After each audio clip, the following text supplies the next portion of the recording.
दोस्तों नमस्कार। अयोध्या में हुए लंका कांड में रक्षात्मक मुद्रा में खड़े बीजेपी संघ ने अब अपनी रणनीति में बदलाव किया है। इसके तहत न केवल संघ का पूरा कुनबा हमलावर हुआ है, बल्कि आरोप लगाने वाले विपक्ष की ही उसने घेरेबंदी शुरू कर दी है। गुरुवार को इसका पहला संकेत यूपी सीएम आदित्यनाथ की अयोध्या यात्रा के तौर पर सामने आया, जब भाषण के दौरान उनकी जबान पर चढ़ावा घोटाले का नाम तक नहीं आया और सारी तकरीर नमाज और कब्रिस्तान को समर्पित रही। और इस कड़ी में उन्होंने कांग्रेस और सपा दोनों की ऐसी की तैसी कर डाली। यह निर्लज्जता की पराकाष्ठा है।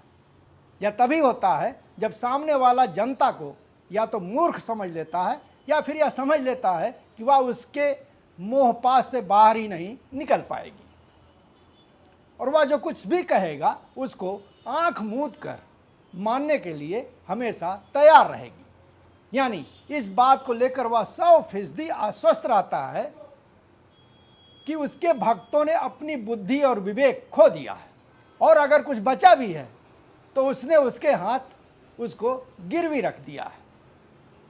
कुल मिलाकर नेता जैसे चाहे उसको गुमराह कर सकता है। एक मंदिर में हजारों करोड़ रुपए की चोरी हुई है, जिसे न केवल उसको संचालित करने वाले प्रबंधन तंत्र ने माना है, बल्कि एसआईटी जांच की प्रारंभिक रिपोर्ट में भी यह बात साबित हो चुकी है। और यह बात भी सामने आ रही है कि चढ़ावे के इस जाल में फंसी बड़ी मछलियों को बचाने की हर चंद कोशिश की जा रही है। योगी की यात्रा को भी इसी के हिस्से के तौर पर देखा जा रहा है। ऐसे में सूबे के मुखिया, जिसको दूध का दूध और पानी का पानी करना चाहिए, वह पूरे मुद्दे की जड़ में ही मट्ठा डालने में जुट गया है और वह एक ऐसे मुद्दे को उछाल दे रहा है जिसका इन चीजों से कुछ लेना देना नहीं है। अब कोई योगी जी से पूछे कि अगर मुसलमान किसी हिंदू संत के बुलावे पर उसके यहाँ चले गए तो उसमें उनकी भला क्या गलती है, और अगर कुछ खा पी भी लिया तो क्या उन्होंने अपराध कर दिया? क्या अटल से लेके मौजूदा समय में संघ के इंद्रेश कुमार मुसलमानों के लिए जो इफ्तार देते थे और देते हैं वो सब गुनाह करते हैं? अक्सर मुसलमानों के इन इफ्तार आयोजनों में संघ बीजेपी के नेता दिख जाएंगे। यह बात अलग है कि वो ऐसे मुसलमान होंगे जिन्होंने आपके सामने समर्पण कर दिया है। आपने भी ढेर सारी ऐसी खबरें देखी और पढ़ी होंगी कि हिंदुओं के संकट के समय मुसलमानों ने अपनी मस्जिदें खोल दी। ऐसा आमतौर पर बाढ़ या फिर इसी तरह किसी संकट के समय होता है। ऐसे में क्या मुमकिन है कि वहाँ रहते कोई हिंदू पूजा पाठ करना या फिर भगवान का नाम लेना भूल जाए? योगी जी भारत की साझी संस्कृति और उसकी गौरवमयी विरासत को आप नहीं जानते, या फिर जानते हुए भी आप उसे याद नहीं करना चाहते हैं, क्योंकि आपकी राजनीतिक सत्ता दोनों के अलगाव और विभाजन पर खड़ी है। इसलिए आप हमेशा बंटवारे की राजनीति को ही तरजीह देते हैं, जिसका नतीजा यह है कि घृणा और वैमनस्य फैलाना आपका बुनियादी पेशा हो गया है। लेकिन यहाँ सूबे का मुख्यमंत्री होने के नाते आपका भी कुछ कर्तव्य बनता है और उसे निभाने की कड़ी में आप सामने आए इस घोटाले को उसके अंजाम तक ले जाइए और जो भी दोषी हो उसे सजा दिलाइए। यही राजधर्म कहता है और यही राम के रघुकुल की रीति है। उसमें किसी तरह के अन्याय और अनीति के लिए कोई जगह नहीं बनती है। और अगर आप ऐसा नहीं करते हैं तो आप एक तरह से अपराध कर रहे हैं। आप उस अयोध्या में खड़ा होकर यह काम कर रहे हैं जिसकी मिट्टी में इस तरह की चीजों के लिए कोई स्थान ही नहीं बचता है। लेकिन सब लोग जानते हैं कि आप ऐसा नहीं करेंगे, क्योंकि सुई का कंपास जिस तरफ इशारा कर रहा उसमें आपके तमाम अपने लोग शामिल हैं और उनका चेहरा अगर सामने आ गया तो फिर चुनाव से पहले ही 27 की हार की इबारत लिख दी जाएगी। इसलिए आप और संघ ने मिलकर पूरे मामले को सांप्रदायिक बनाने और हिंदुओं के बीच के इस मामले को उनसे दूर कर उसे हिंदू और मुस्लिम में तब्दील कर देने की साजिश रची और आपकी यह अयोध्या यात्रा इसी उद्देश्य से हुई है। लेकिन यह उतना आसान नहीं है जितना आप सोच रहे हैं। इस पूरी घटना ने यह साबित कर दिया है कि न केवल पूरे ट्रस्ट और मंदिर प्रबंधन पर संघ का कब्जा है, बल्कि आने वाले चढ़ावे और उसके खर्चे को भी संघ ही हड़प जाता है। दरअसल संघ की हिंदू धर्म को लेकर एक बड़ी योजना है। वह नाम के लिए केवल हिंदू राष्ट्र नहीं बनाना चाहता है, बल्कि उसकी कमान को वह सीधे अपने हाथ में लेना चाहता है।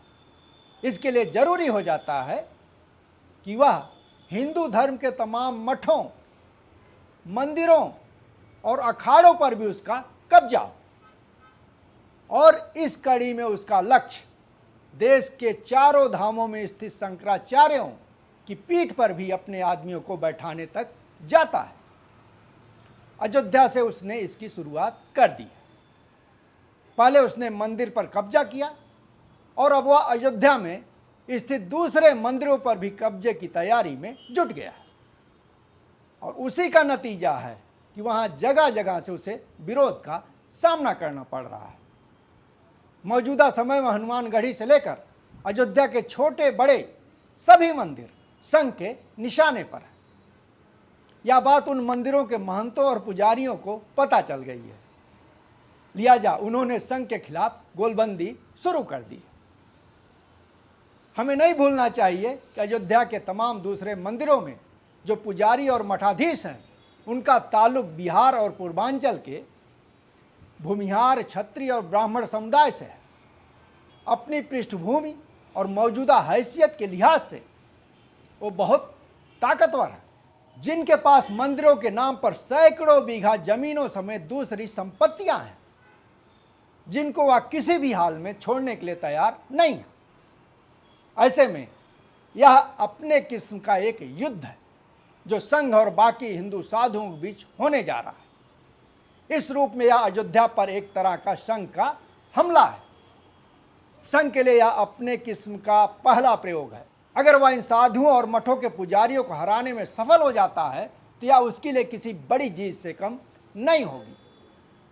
लोगों का तो यहां तक कहना है कि जिस तरह से सूबे में आजकल मंदिरों को जगह जगह गिराया जा रहा है, वह इसी साजिश का एक विस्तार है। इसके जरिए न केवल विरोधियों को निपटाया जा रहा है, बल्कि छोटे मंदिरों को तोड़कर एक बड़े मंदिर को स्थापित करने में भी इसकी बड़ी भूमिका है, जिससे प्रबंधन में आसानी के साथ ही उसके महिमा मंडन के जरिए उस पर चढ़ने वाले चढ़ावे की मात्रा को भी बड़ा किया जा सके। बनारस का काशी विश्वनाथ इसी का एक हिस्सा है, जहां आसपास के हजारों मंदिरों को इसलिए तोड़ दिया गया जिससे एक बड़े मंदिर को एक पूरा भव्य रूप दिया जा सके। लेकिन संघ और बीजेपी को समझना चाहिए कि हर धर्म का अपना अलग अलग स्वरूप और उसके काम करने का अलग अलग तरीका होता है। ईसाइयत और इस्लाम की तरह हिंदू धर्म को एक खांचे में नहीं बांधा जा सकता है। ना तो उसकी एक किताब है और ना ही उसको किसी एक पोप के जरिए हाँका जा सकता है। विविधता और हर स्तर पर उसकी स्वतंत्रता और स्वायत्तता उसकी बुनियादी पहचान रही है।